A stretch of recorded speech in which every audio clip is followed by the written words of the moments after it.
And welcome to परीक्षा 247।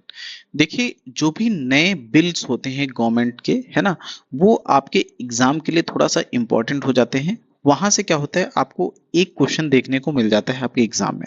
तो इस वजह से कुछ ये 6-7 ऐसे इंपॉर्टेंट बिल्स हैं जो अभी बिहार की जो लेजिस्लेटिव असेंबली है उसमें लाए गए हैं। उनको आप लोग देखेंगे, है ना। उनकी कुछ डिटेल्स ऐसी हैं जो आप अगर देख लेते हैं, उनको याद कर लेते हैं, तो आपको आसानी रहेगी वहां से अगर क्वेश्चन आता है उसको सॉल्व करने में। ठीक है, तो चलिए अपना डिस्कशन शुरू करते हैं। अगर आपने चैनल को सब्सक्राइब नहीं किया है तो चैनल को सब्सक्राइब करके टेलीग्राम ग्रुप को ज्वाइन कर लीजिए। पहली जो स्कीम है, पहला जो बिल है, ठीक है, वो है Bihar agricultural university amendment bill 2025, है ना। ये पर्टिकुलरली इस वजह से लाया गया है जिससे जो बिहार की एग्रीकल्चरल यूनिवर्सिटीज हैं उसमें फेयर, ट्रांसपेरेंट और मेरिट बेस्ड रिक्रूटमेंट हो, है ना।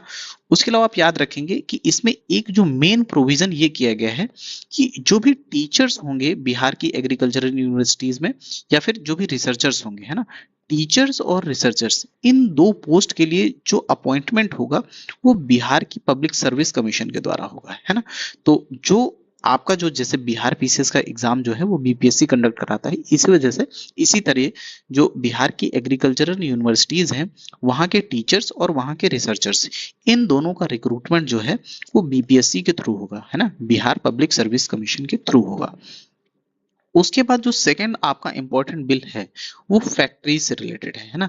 तो फैक्ट्रीज अमेंडमेंट बिल 2025 है। इसमें क्या है कि अगर मान लीजिए कोई इंडिविजुअल जो कि अभी फैक्ट्री में है और फैक्ट्री में एक हिसाब से वर्क ड्यूरेशन में ही, है ना, ऑन ड्यूटी अगर उसकी एक्सीडेंटल डेथ हो जाती है तो उस पर्टिकुलर उसमें जो कंपनसेशन मिलता था, पहले कंपनसेशन कम मिलता था जिसको अभी बढ़ाकर 4 लाख कर दिया गया है। ठीक है, तो आप याद रखेंगे कि बिहार में अभी अगर इंडस्ट्री में किसी की ऑन ड्यूटी अगर डेथ हो जाती है तो उसको 4 लाख का कॉम्पेंसेशन मिलता है। ठीक है, साथ में एक सेकंड जो प्रोविजन जो कि बहुत इंपॉर्टेंट प्रोविजन है जिसे ऐड किया गया है कि अगर एक वीक में 48 आवर्स से ज्यादा काम करवाया जाता है किसी पर्टिकुलर लेबर के द्वारा, किसी पर्टिकुलर इंडिविजुअल के द्वारा, है ना, किसी पर्टिकुलर वर्कर के द्वारा, तो जो फैक्ट्री है उसे उसको डबल वेजेस देना होगा, है ना। कि मान लो अगर 48 के बाद 49th जो एक आर है ना, तो इसमें एक आर के बजाय उसको 2 आर की सैलरी देना होगा फैक्ट्री को। उसके बाद फिर जो अगला इंपॉर्टेंट बिल है वो आप याद रखेंगे कि बिहार जन विश्वास अमेंडमेंट एक्ट 2026 का है। ठीक है, तो बिहार जन विश्वास अमेंडमेंट एक्ट 2026 में क्या हुआ गया है कि जो भी माइनर या फिर नॉन सीरियस ऑफेंसेस थे, है ना, मान लीजिए कि टाइम पे सैलरी नहीं देना, है ना, तो ये एक हिसाब से माइनर या फिर नॉन सीरियस ऑफेंस है। पहले ऐसे अगर मान लीजिए कि 7 तारीख तक जो भी आपके एम्प्लॉयज हैं उनको सैलरी देना है, आपने 8 तारीख को सैलरी दिया, इसमें अगर कोई वर्कर है किसी ने शिकायत कर दिया तो जो फैक्ट्री का ओनर होता था उसको अरेस्ट कर लिया जाता था। ठीक है, तो इनको इन जो भी माइनर या फिर नॉन सीरियस ऑफेंसेस हैं इन सबको डिक्रिमिनलाइज किया गया है कि ऐसे ऑफेंसेस में ऐसी ऐसे जो भी ऐसी कंडीशंस होती हैं उसमें जो भी फैक्ट्री के ओनर होंगे उन पे एक हिसाब से गवर्नमेंट जो है वो फाइन इंपोज कर देगी बट उनको अरेस्ट नहीं करवाएगी, है ना। तो आप याद रखेंगे कि डीक्रिमिनलाइज किया गया है जो भी माइनर या फिर नॉन सीरियस ऑफेंसेस हैं। उसके बाद फिर इससे क्या होगा, इससे प्रमोट करेगी government ease of doing business को, ठीक है, ईज ऑफ लिविंग को और ट्रस्ट बेस्ड एडमिनिस्ट्रेशन को। तो ये कुछ कीवर्ड्स हैं जो आप याद रखेंगे, ये पर्टिकुलरली इन कीवर्ड्स को आपको एक स्टेटमेंट बनाने में यूज करेगी, है ना। उसके बाद फिर अगला जो बिल है वो है बिहार सिविल कोड बिल 2026, है ना। इसमें जो भी कोड्स हैं बिहार की उनको न्यू मॉडल जुडिशियल फ्रेमवर्क पे लाएंगे, है ना। कैसे, जो 139 ईयर ओल्ड एक्ट है जिसको कहते हैं Bengal Agra Assam civil code act 1887, है ना, इस एक्ट को रिप्लेस करके नया बिल लाया जा रहा है बिहार सिविल कोड्स बिल 2026, है ना। तो इस पर्टिकुलर जो पुराना वाला जो 139 साल लगभग 140 साल पुराना एक्ट है उसको रिप्लेस करेंगे और बिहार की जो भी जुडिशरी है, बिहार की सिविल कोर्ट है, उसको न्यू मॉडर्न और जुडिशियल फ्रेमवर्क में इसको लेके आएंगे, ऐसा गवर्नमेंट का एम है। फिर नेक्स्ट जो बिल है वो है Bihar technical service commission amendment bill 2026, है ना। तो जैसे बिहार पब्लिक सर्विस कमीशन है, ऐसे बिहार टेक्निकल सर्विस कमीशन है ना।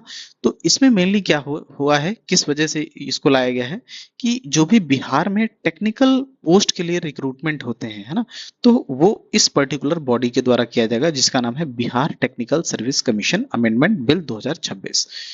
उसके बाद फिर अगला जो इंपॉर्टेंट बिल है वो है Bihar staff selection amendment bill 2026। इसके तहत बस आपको याद रखना है कि अब जो भी रिक्रूटमेंट होगी ग्रुप डी के लिए, है ना, वो भी जो बिहार का स्टाफ सिलेक्शन कमीशन है, BSSC Bihar staff selection commission, वही करवाएगा। उसके बाद फिर जो एक और बिल इंपॉर्टेंट है आपके एग्जाम के लिए वो है बिहार स्टेट मदरसा एजुकेशन अमेंडमेंट बिल 2026। इसमें क्या किया गया है, पहली बात तो इसमें जो सबसे इंपॉर्टेंट चीज ये है कि इसमें एक हिसाब से अथॉरिटी जो है वो चेंज की गई है ना।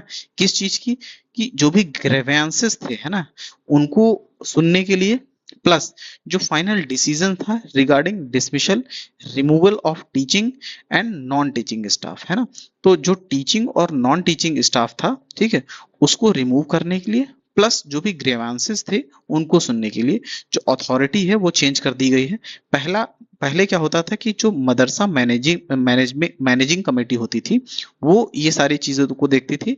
अब ये पर्टिकुलर जो काम है ये मदरसा बोर्ड को दे दिया गया है ना। तो पहले जो ग्रेवियंस का जो भी सुनने का या फिर उनको रिड्रेस करने का, उनको सॉल्व करने का जो पावर था वो था मदरसा मैनेजिंग कमेटी को, उससे अब चेंज करके कर दिया गया है मदरसा बोर्ड को। ठीक है, तो आप याद रखेंगे कि आज की डेट में जो मदरसा है वहाँ का जो टीचर स्टाफ है ना, चाहे वो टीचिंग स्टाफ है चाहे नॉन टीचिंग स्टाफ है, उसको एक हिसाब से रिमूव करने का, डिसमिस करने का, इन सब की पावर जो है अब मदरसा बोर्ड को है। पहले ये किसको थी, मदरसा मैनेजिंग कमेटी को, है ना। और इस कमेटी में पहले जो मेंबर थे वो कम थे और अब इसके मेंबर्स की संख्या बढ़ाकर 17 कर दी गई है। ठीक है, तो मदरसा मैनेजिंग कमेटी है उसमें टोटल 17 लोग हैं। ठीक है, आपने अगर चैनल को सब्सक्राइब नहीं किया है तो चैनल को सब्सक्राइब करके टेलीग्राम ग्रुप को ज्वाइन कर लीजिए। Thank you so much.